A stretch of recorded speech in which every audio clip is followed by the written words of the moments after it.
Muy buenos días, mis amados hermanos. Por la gracia de nuestro Dios estamos despiertos este nuevo día. Demos gracias a nuestro Dios. Padre, en esta hora agradecemos su amor y su misericordia para con nosotros y rogamos su presencia nos acompañe en este día en todo cuanto nos toque realizar. Permítanos siempre tenerle presente delante de nuestro rostro para vivir conforme a su santa voluntad. Guarde nuestros pensamientos y nuestros corazones para no pecar contra usted, y sea con todo su pueblo, Señor, desde que irrumpe el alba en nuestro mundo hasta que el ocaso llega y tomemos descanso. Siempre nos guarde su espíritu y su palabra sea en nuestros corazones, pues se lo suplicamos, Padre bueno, en el nombre de nuestro Señor y Salvador Jesucristo. Amén. Mis amados hermanos, seguimos meditando en 1 Pedro, capítulo 2. Voy a dar lectura a los versículos 18 al 20. Criados, estad sujetos con todo respeto a vuestros amos, no solamente a los buenos y afables, sino también a los difíciles de soportar, porque esto merece aprobación si alguno a causa de la conciencia delante de Dios sufre molestias padeciendo injustamente. Pues, ¿qué gloria es si pecando sois abofetados y lo soportáis? Mas si haciendo lo bueno sufrís y lo soportáis, esto ciertamente es aprobado delante de Dios. La sociedad del siglo XX es distinta a la del primer siglo de la era cristiana, y damos gracias a Dios que las iglesias de nuestro tiempo, ¿verdad?, no tienen miembros que son esclavos, y que las leyes no permiten que un ser humano sea propiedad de otro. Qué bueno que nos tocó un tiempo distinto. Sin embargo, existen todavía en nuestro mundo hombres y mujeres que viven bajo la opresión y la injusticia, que no gozan de los derechos, opciones y protección legal que se espera en la actualidad. De hecho, hay una ley contra la trata de mujeres. Sabemos cuánta gente que es pobre, muchas mujeres son secuestradas, otras engañadas, seducidas por hombres que se dedican exclusivamente a vender y prostituir a las mujeres. Especialmente sabemos en nuestro país de Tlaxcala, ¿verdad?, que son lugares, es una de las ciudades donde más se da este pecado tan grave de la trata de las mujeres. Por eso es importante este texto bíblico, porque al tomar en cuenta estos problemas contemporáneos, podemos entender mejor las frustraciones, penas y peligros que enfrentaban los primeros lectores de esta carta. Normalmente, nosotros laboramos dentro de una estructura en la cual somos dependientes de otras personas. Las normas que los apóstoles dejaron para los amos y los siervos son aplicables a las relaciones laborales hoy en día. Y recordemos otra vez la reflexión de ayer. Cuando hablamos de amos y siervos, estamos hablando de personas que son cristianas y que se van a regir bajo una ética distinta al de la sociedad, bajo la ética del reino, donde aquel que era el amo ahora no verá a aquella persona más como un esclavo al cual puede explotar, lastimar, sino como a un hermano en la fe. Y aquel esclavo que tenía todo un corazón lleno de resentimiento y de ira hacia el amo, ya no lo verá más como una persona odiosa, sino que lo verá como un hermano en la fe. Estos paradigmas nuevos que irrumpieron con el Evangelio estaban modificando la forma de ver a la persona, porque ahora los amos tendrían que ver a sus esclavos como Dios los veía, como imagen y semejanza suya, y estaban llamados a tratarlos de una forma nueva. Esto era verdaderamente revolucionario para el tiempo en el cual el apóstol Pedro escribió. Se pide una conducta y esta debe ser correcta. La conducta correcta. El versículo 18 enseña las actitudes y conducta que deben caracterizar al obrero cristiano: el respeto y la obediencia. Es interesante notar que no se hace la pregunta ¿quién tiene derecho sobre mí?, sino ¿cuál debe ser mi reacción ante los que tienen autoridad sobre mí? Y es que uno de los problemas que hoy tenemos, hermanos, es que vivimos en un mundo donde nadie quiere tener a que rendir cuentas, no quieren tener personas a las cuales tener que obedecer. Quisiéramos ser libres para hacer todo lo que nosotros quisiéramos sin que nadie nos dijera absolutamente nada.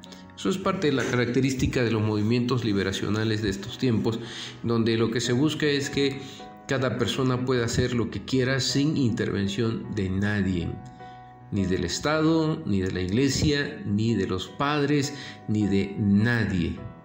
Y parte de esto es lo que hace que muchos rechacen todo lo que es institucional, o lo que muchos llaman esa jerarquía heteropatriarcal, capitalista y demás términos que se vienen acuñando, porque no nos gusta estar en sujeción a nadie.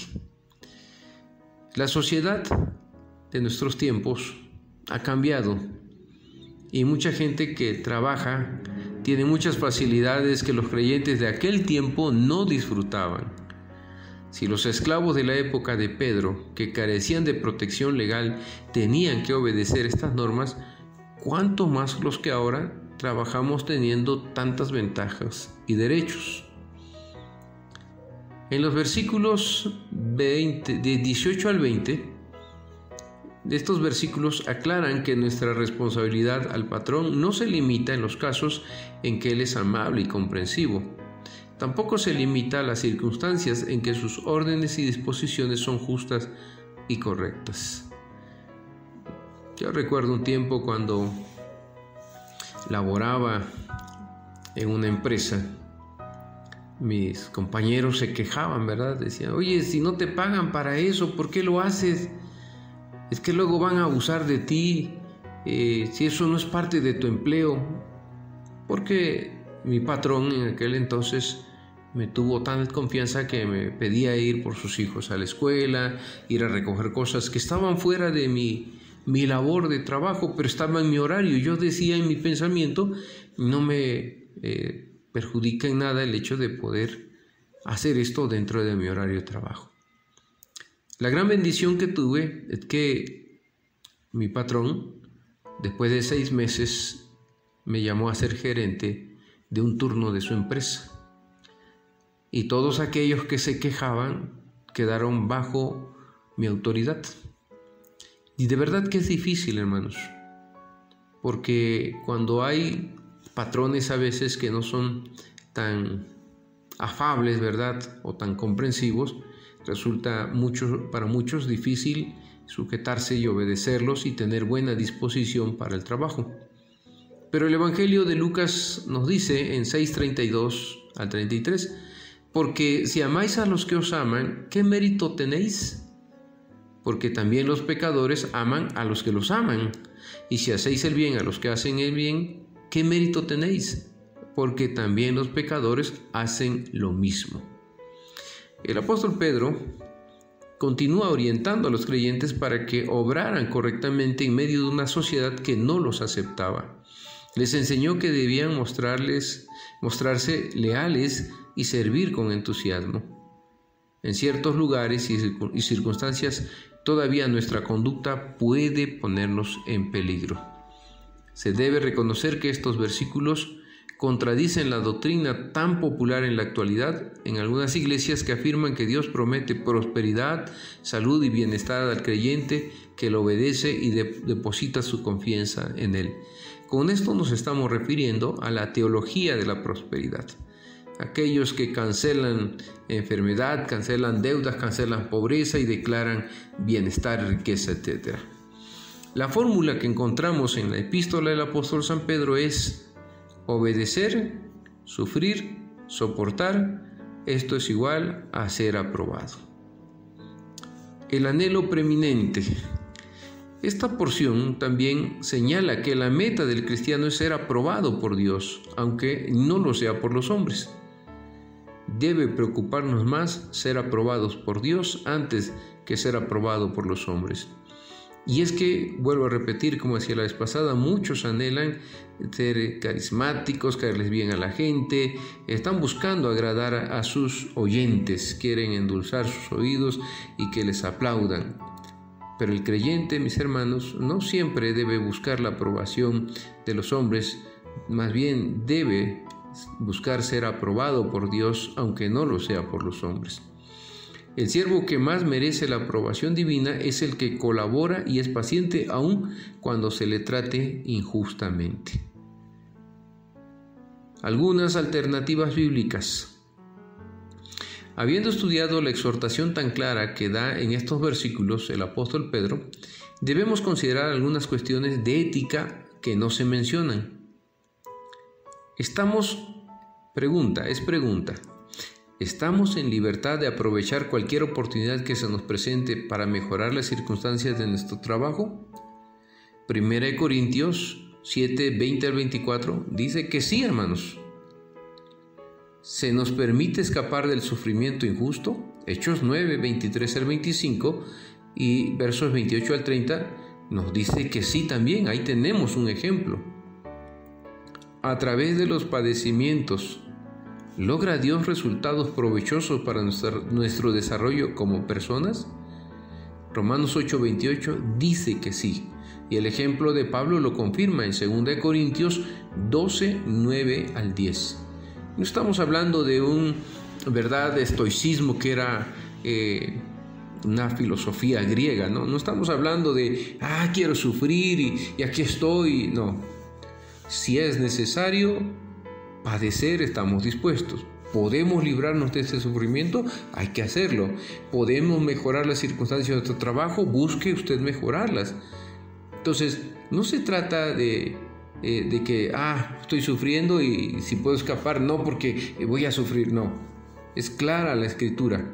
Se nos dan algunas pautas de conducta ética en medio de estas circunstancias, pero aún si a usted le tocara sufrir en algún momento, no dude que ese sufrimiento traerá algo provechoso a su vida, porque no escapa al gobierno de Dios. Pero si usted puede librarse de algún sufrimiento, puede mejorar las circunstancias de su trabajo, pues hágalo. Eso es parte de nuestra responsabilidad. Y no olvidemos Romanos 8:28. Y sabemos que los que aman a Dios, todas las cosas les ayudan a bien. Otra pregunta, ¿es correcto orar pidiendo que se nos libere del sufrimiento? Por supuesto, hermanos. El salmista así lo hacía, Salmo 109, 21 al 33, Salmo 116, 1 al 11. Pero Dios no siempre contesta como quisiéramos. 2 Corintios 12, 9 al 10, cuando Pablo pidió que si el aguijón de su carne le fuera quitado, le dijo el Señor que se sostuviera en su gracia. Entonces, no siempre, usted puede pedir que Dios le libre ese sufrimiento, pero no siempre va a ser contestado, y de todas maneras, eso no quiere decir que Dios le ha olvidado o que esté mal todo, no. Usted debe de saber que Dios está obrando allí. Otra pregunta para reflexionar. ¿Es permitido protestar cuando somos tratados injustamente? Mis hermanos, las palabras de Cristo y de los apóstoles indican que sí.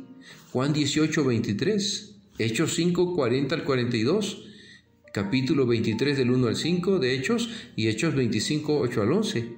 No, Pablo protestó cuando lo habían castigado y dijo a un ciudadano romano se le castiga sin antes haber sido enjuiciado.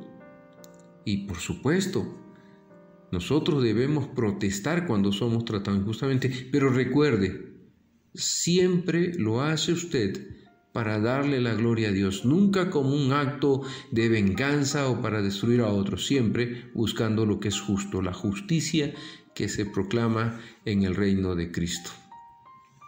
En el primer siglo, por lo general, las leyes no proporcionaban garantías ni recursos para quienes eran objeto de injusticias. Cuando se desesperaba, a veces la gente protestaba en una manifestación violenta, como a veces sucede hoy con las manifestaciones de ciertos grupos radicales feministas o de cualquier otro grupo que está manifestando violentamente. Por el contrario, la sociedad actual algunas veces ofrece alternativas legales que permiten al ciudadano, cristiano o no, la posibilidad de mejorar su condición. Hoy usted tiene esos recursos, puede usarlos, es parte de lo que Dios nos permite.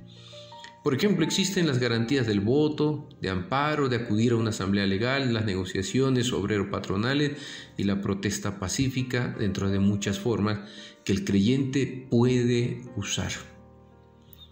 Para reflexionar, queda como tarea en el hogar, en el día, usted medite. ¿Recuerda alguna vez haber tenido un patrón áspero o injusto? ¿Cuáles son las actitudes que normalmente surgen en estos casos? ¿Cómo manejó usted la situación?